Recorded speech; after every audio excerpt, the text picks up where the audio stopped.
Assalamualaikum warahmatullahi wabarakatuh. Selamat pagi untuk Ibu Puji selaku guru di TK Al Ihsan. Perkenalkan, nama saya Azza Zara dari mahasiswa Universitas PGRI Ronggolawe, program studi pendidikan guru PAUD. Pada kesempatan kali ini saya sangat bersyukur untuk bisa mewawancarai Ibu terkait topik bullying di lingkungan sekolah. Untuk pertama-tama bisa perkenalkan untuk Ibunya. Assalamualaikum warahmatullahi wabarakatuh. Saya Puji Istiani, guru dari TK Al Ihsan. Saya berterima kasih karena adik-adik mahasiswa ini sudah menyempatkan waktunya untuk melakukan sesi tanya jawab tentang bullying di dunia pendidikan, khususnya ini di pendidikan anak usia dini di sekolah di TK Al Ihsan. Terima kasih. Langsung saja kita untuk mulai sesi wawancaranya. Untuk pertanyaan pertama, menurut Ibu Puji, bullying itu bagaimana Ibu deskripsinya? Bullying itu sebenarnya bullying ini sudah ada sejak zaman dulu ya Mbak, cuma sekarang itu lebih keren lagi karena memang mungkin tipe pengaruh dari lingkungan anak-anak sekarang yang lebih akrab dengan gadget, sehingga mereka itu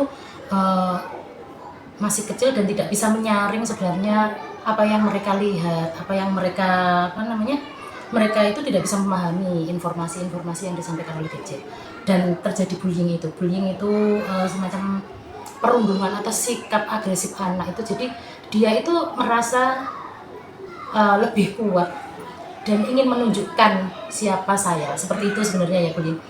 Dia merasa kayak gini loh, saya kuat, jadi kamu harus nurut sama saya. Jadi kadang ada teman-temannya yang suka nangis, biasanya yang dibully ya itu anaknya yang suka nangisan atau anaknya yang maksudnya lemah. Itu mereka yang anak-anak yang merasa lebih kuat, lebih pintar, lebih hebat, itu akan membuli anak-anak yang lemah seperti itu.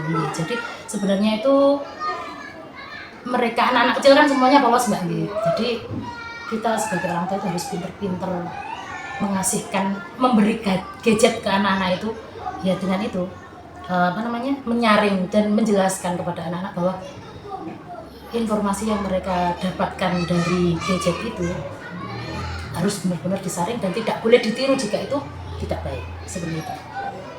Lalu untuk bentuk-bentuk bullying yang biasa terjadi di sekolah itu seperti apa?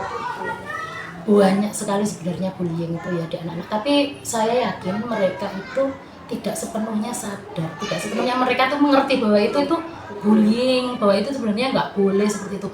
Misalnya ada temennya nanti yang tasnya sobek atau apa, nanti kan sudah diolok-olok, terus nanti lagi dia punya pensil baru, punya kotak pensil baru, atau punya barang-barang baru, sedangkan temannya tidak punya. Nanti pasti ya namanya anak itu kan sudah termasuk bullying. Kamu nggak punya, aku punya, ya seperti ini dan sebagainya. Itu juga termasuk bullying. Tapi kembali lagi sih sebenarnya pendampingan terhadap anak-anak itu tadi. Banyak sekali contoh bullying sebenarnya, hal-hal kecil tapi sebenarnya itu sudah termasuk dalam bullying. Lalu apakah Ibu pernah menemukan kasus bullying yang terjadi di sekolah ini? Bisa diceritakan secara singkat saja. Oke, sebenarnya banyak Mbak ya masalah bullying. Memang anak-anak itu nggak ngerti apa yang mereka lakukan salah, itu kan mereka nggak ngerti. Jadi kan memang tugas kita itu untuk mengarahkan anak-anak. Yang paling kejadian yang paling itu adalah bullyingnya itu sampai main tangan.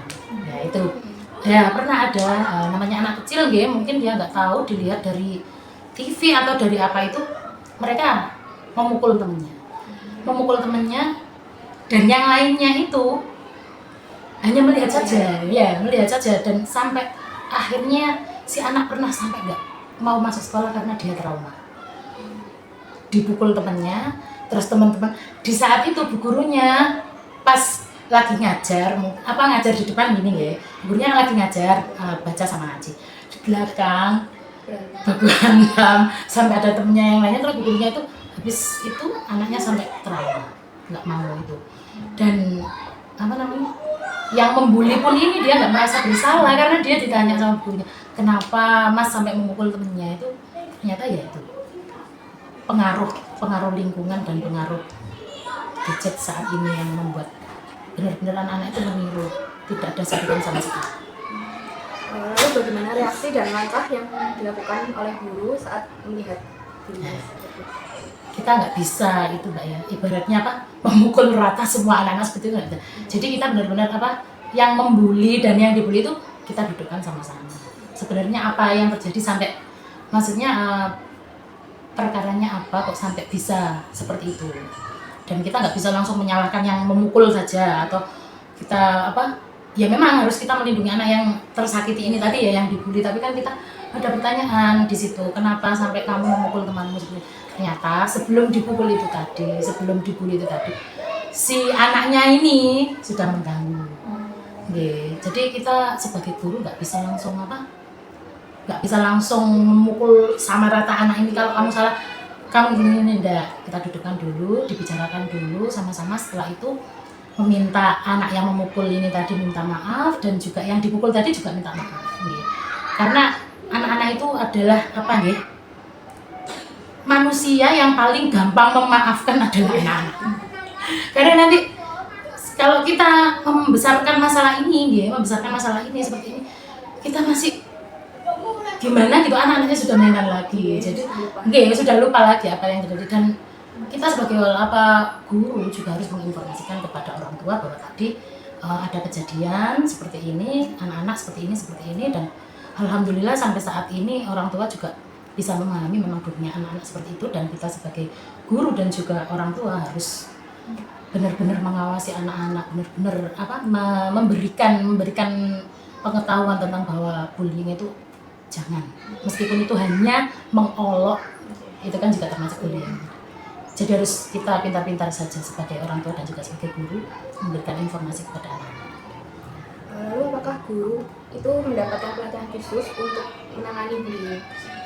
Kalau penanganan khusus sih enggak, tapi kalau biasanya ada seminar-seminar, ada workshop, ada apa itu ada tentang bullying dan kategori apa saja yang termasuk bullying dan bagaimana cara penanganannya, itu ada. Apa saja program atau kebijakan sekolah dalam mencegah terjadinya bullying? Kalau program khusus untuk mencegah bullying sih nggak maksudnya nggak langsung spesifik itu enggak, tapi dari pembelajaran kita setiap hari sebelum kita masuk kelas kan kita ada circle time, itu waktu ngumpul sama-sama sebelum pembelajaran dimulai, itu ada circle time, berdoa di situ kita mengajarkan kepada anak-anak. Kita kan selalu meminta anak untuk bercerita di kegiatan, mulai dari bangun tidur sampai berangkat ke sekolah, mulai dari bangun tidur, mandi, apa itu sampai berangkat ke sekolah, itu minta untuk beberapa anak untuk bercerita, terus besoknya lagi gantian siapa lagi yang bercerita. Nah di situ kita menanamkan kepada anak-anak untuk selalu menghargai jika ada temannya yang bercerita, tolong didengarkan. Seperti itu kan juga termasuk pemberian ini ya, amunisi kepada anak-anak untuk tidak melakukan bullying. Karena kan dengan kita diceritain rame sendiri kan kadang-kadang ya, kita minta anak-anak tolong didengarkan teman-temannya, tolong dihargai teman-temannya. Nah di situ setelah teman-temannya itu bercerita, kita juga sebagai guru juga memberikan masukan-masukan ke anak-anak waktu circle time itu, bahwasanya kita semua itu adalah teman, kita harus saling menyayangi, kita harus saling mengasihi, berbagi, menolong. Dengan seperti itu insya Allah anak-anak enggak gitu banget gitu loh, maksudnya kalau ada temannya yang gimana tuh enggak langsung dibully atau enggak langsung dikata-katain seperti itu, dengan memberikan masukan-masukan kepada anak-anak untuk menghargai teman-temannya, menyayangi teman-teman.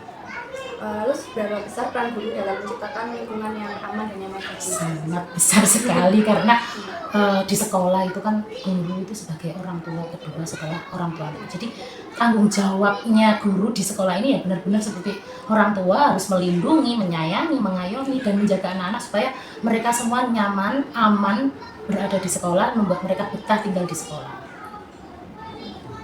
Lalu bagaimana cara sekolah melibatkan orang tua dalam mencegah dan menangani bullying? Oke.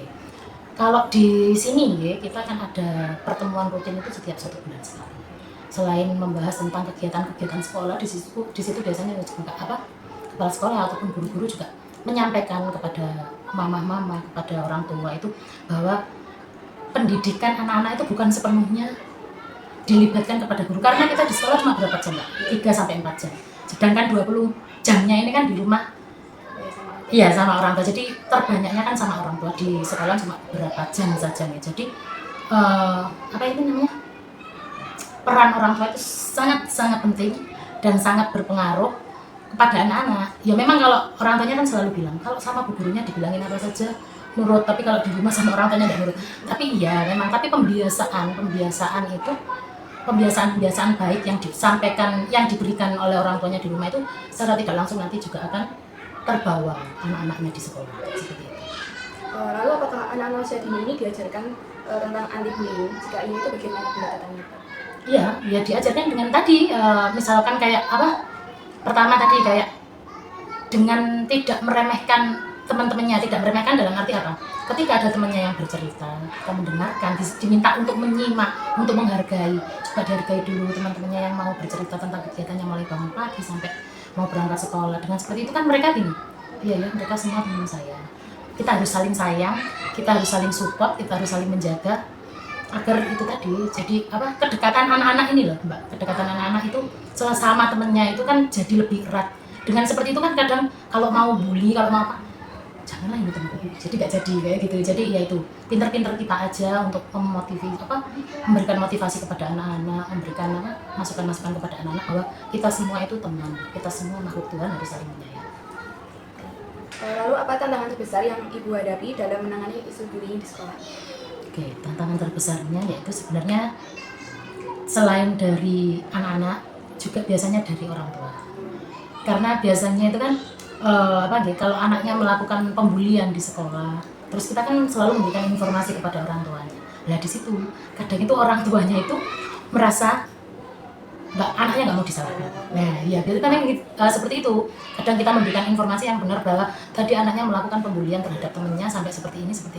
Terus kadang orang tuanya itu mungkin hanya ya, tapi di luar nanti itu loh Mbak, ngomongnya itu seolah-olah dia pokoknya nggak terima kalau anaknya itu sudah melakukan pembulian seperti itu. Nah tantangan terbesar kita adalah memang bukan hanya apa, mendidik anak-anak untuk tidak apa, memotivasi anak-anak untuk tidak membuli temennya, tapi sebenarnya peran orang tua ini yang lebih penting. Peran orang tua yang lebih penting karena apa?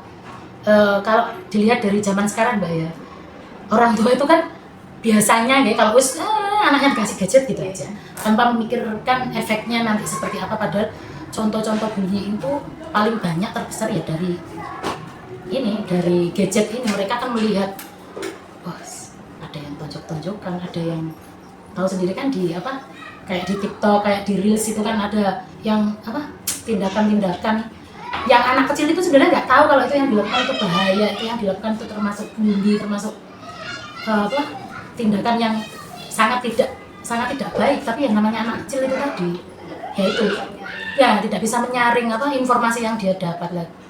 Ya itu tadi tantangan terbesarnya ya tentang apa, bagaimana kita memberikan informasi, memberikan apa, sedangkan kadang ada orang tua yang tidak terima jika diberitahu kalau anaknya seperti itu. Apa harapan Ibu untuk guru, siswa, dan orang tua agar bisa bersama-sama menciptakan lingkungan sekolah yang bebas dari bullying? Itu ya sebenarnya sih butuh kayak parenting Mbak. Kalau untuk bullying itu sebenarnya butuh parenting untuk orang tua, karena ujung tombaknya itu selain ada di guru, pendidikan anak-anak kan tergantung orang tua mendidiknya di rumah seperti apa. Jadi kita harus ini saya ngomong sebagai orang tua dulu ya, sebagai orang tua kita di rumah, anak cuma 3-4 jam di sekolah, lebihnya kita sama anak-anak di rumah itu 20 jam. Jadi kita jadi orang tua itu harus benar-benar gimana ya, bisa memberikan penjelasan atau pengertian kepada anak-anak bahwa bullying itu tidak boleh dilakukan, tidak boleh sama sekali, tidak boleh dilakukan. Karena apa? Kita mengasih contohnya gini aja. Kalau misalnya itu kakak yang dibully, gimana perasaannya kakak? Seperti itu. Jadi kita sebagai orang tua harus memberi tahu jika apa yang dilakukan itu salah. Menjelaskan bahwa kamu nggak boleh seperti ini. Menyakiti temanmu, membuli temanmu itu nggak boleh seperti itu. Terus apalagi ya tadi kembali lagi memberikan gadgetnya jangan terlalu itu. Kita harus mendampingi ketika anak pegang gadget. Terus memberitahu jika kamu salah, kamu harus minta maaf. Kamu salah, kamu harus minta maaf. Dan tidak boleh kalau saya sebagai orang tua, jangan bilang ini aku, tapi kita teman. Jangan merasa kamu paling kuat, jangan merasa kamu paling pintar, jangan merasa kamu paling hebat, karena kita semua adalah teman, kita semua adalah saudara di sekolah seperti itu. Kalau sebagai guru ya itu tadi dengan memberikan motivasi kepada anak-anak, memberikan masukan-masukan bahwa kita semuanya teman, kita semuanya saudara, sesama makhluk ciptaan Tuhan, kita harus saling menyayangi, saling saling menolong seperti itu. Jadi insya Allah dengan memberikan motivasi-motivasi kepada anak-anak dan juga mungkin parenting untuk orang tua zaman sekarang yang Mbak ya, Gen Z itu kan lebih ya seperti itu, karena memang ya itu tadi pengaruhnya, itu tadi pengaruh dari luar itu sangat kuat sekali. Jadi sebagai orang tua kita harus pinter-pinter untuk memberitahu anak-anak seperti itu. Baik, terima kasih banyak untuk Ibu Puji untuk jawaban dan penjelasan yang begitu jelas dan bermanfaat. Semoga wawancara ini bisa menjadi bahan refleksi dan inspirasi khususnya untuk para guru PAUD, mahasiswa dan juga orang tua untuk bersama-sama menciptakan lingkungan yang aman dan nyaman untuk anak-anak. Sekali lagi saya ucapkan terima kasih atas waktunya Bu. Wassalamualaikum warahmatullahi wabarakatuh. Waalaikumsalam warahmatullahi wabarakatuh.